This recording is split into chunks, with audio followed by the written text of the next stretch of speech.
Hello everyone, आज हम पढ़ने वाले हैं क्लास 10 सिविक्स का चैप्टर नंबर फर्स्ट, जिसका नाम है पावर शेयरिंग। इस चैप्टर में हम पढ़ेंगे कि डेमोक्रेसी के अंदर पावर को कैसे डिवाइड किया जाता है, आखिर पावर शेयरिंग करना क्यों ज़रूरी है और अगर पावर शेयरिंग नहीं होगी तो क्या होगा। ये चैप्टर बहुत छोटा है, सिंपल है और इसे हम बहुत ही इंटरेस्टिंग वे में कंप्लीट करेंगे। तो विदाउट वेस्टिंग योर टाइम चलिए स्टार्ट करते हैं। चैप्टर की शुरुआत होती है दो देशों की कहानी से, बेल्जियम और श्रीलंका से। तो सबसे पहले शुरुआत करते हैं बेल्जियम की स्टोरी से। तो ये है बेल्जियम। बेल्जियम एक यूरोप का छोटा सा देश है।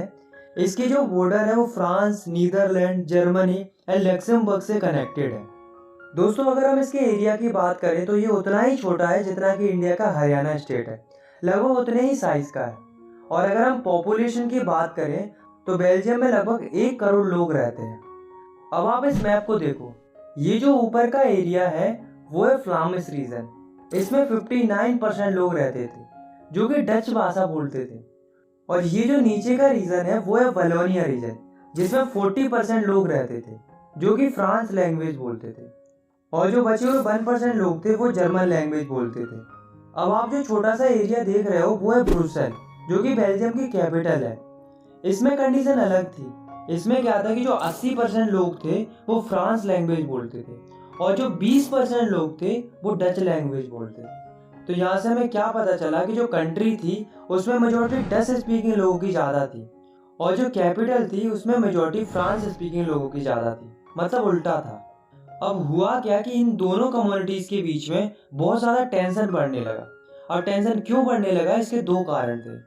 पहला कि जो फ्रांस स्पीकिंग कम्युनिटी थी वो रिलेटिवली ज़्यादा रिच और पावरफुल थी डच स्पीकिंग कम्युनिटी से, जिस वजह से France speaking community Dutch speaking community को सप्रेस कर रही थी। दूसरा कि जो डच स्पीकिंग कम्युनिटी थी उसको इकोनॉमिकल डेवलपमेंट एंड एजुकेशन का लाभ बहुत देरी से मिलता था।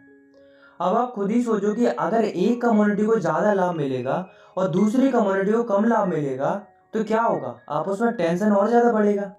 और ऐसा हुआ भी। 1950 से लेकर 1960 तक बेल्जियम में दोनों कम्युनिटी के बीच में टेंशन बहुत ज़्यादा बढ़ने लगा। और जो कैपिटल थी ब्रुसेल, उसमें कंडीशन और भी ज़्यादा कॉम्प्लेक्स होने लगी।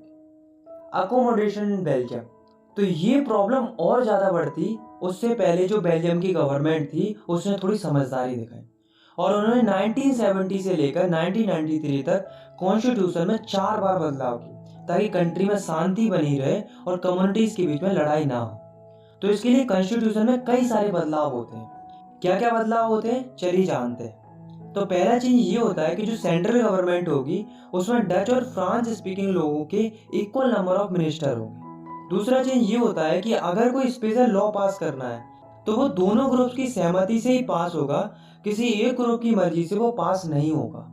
तीसरा चीज ये होता है कि बहुत सी सेंट्रल गवर्नमेंट की पावर्स स्टेट गवर्नमेंट्स को भी दे दी जाती हैं और स्टेट गवर्नमेंट इंडिपेंडेंटली अपना काम कर सकती हैं। सेंट्रल गवर्नमेंट का उसमें कोई रोल नहीं रहेगा। फोर्थ चेंज था कि जो कैपिटल थी बेल्जियम की ब्रुसेल, उसमें एक अलग से गवर्नमेंट बनाई गई जिसमें दोनों कम्युनिटी के इक्वल रिप्रेजेंटेटिव रहेंगे। फिफ्थ चेंज था कि इन्होंने इन सब के अलावा एक और तरीके की गवर्नमेंट बनाई जिसे कम्युनिटी गवर्नमेंट बोला जाता है। ये कम्युनिटी गवर्नमेंट तीनों ग्रुप्स के लिए अलग अलग बनाई गई थी, जो कि अपनी अपनी कम्युनिटी के लिए कल्चर, एजुकेशन और लैंग्वेज रिलेटेड मुद्दों पर काम करती थी।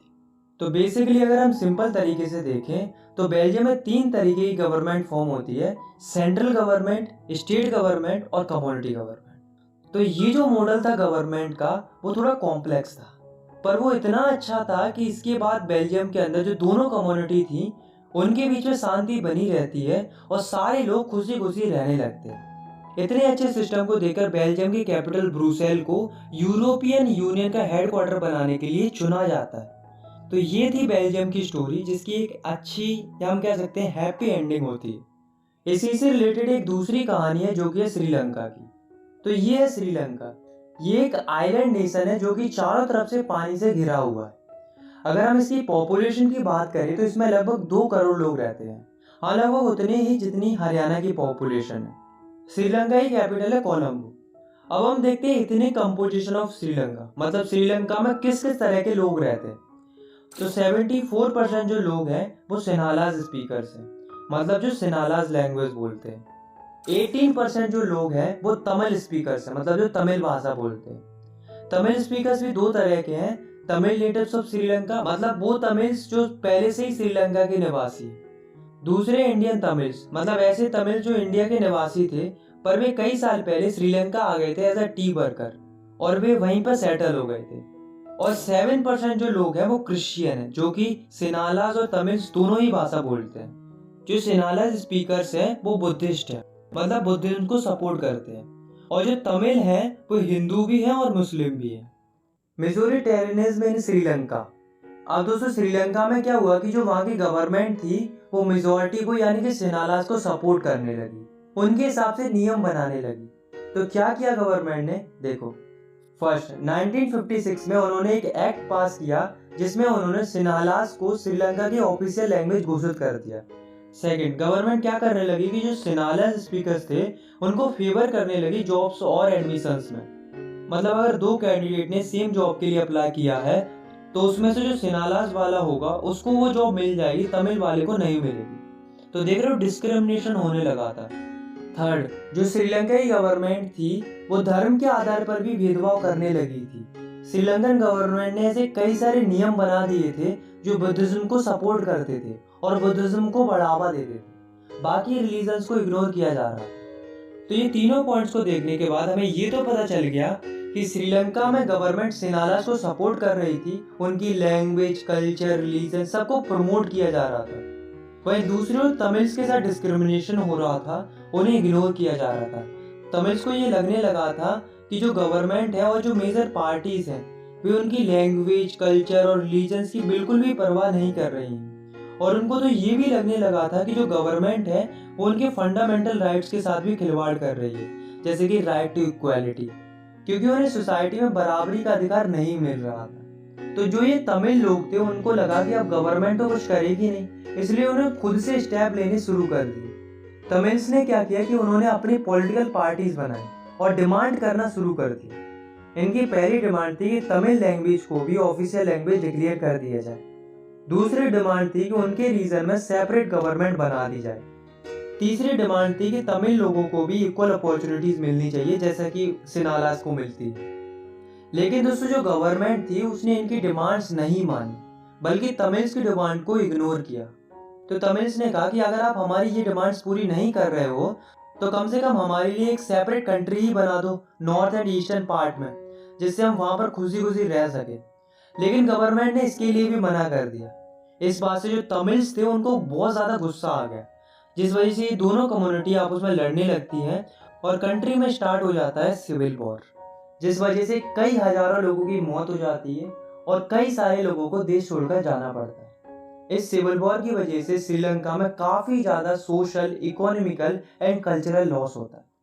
तो ये थी श्रीलंका की स्टोरी जिसकी बहुत ही बेकार एंडिंग होती है। तो दोस्तों अभी तक हमने दो स्टोरी सुनी, एक थी बेल्जियम की स्टोरी और दूसरी थी श्रीलंका की स्टोरी।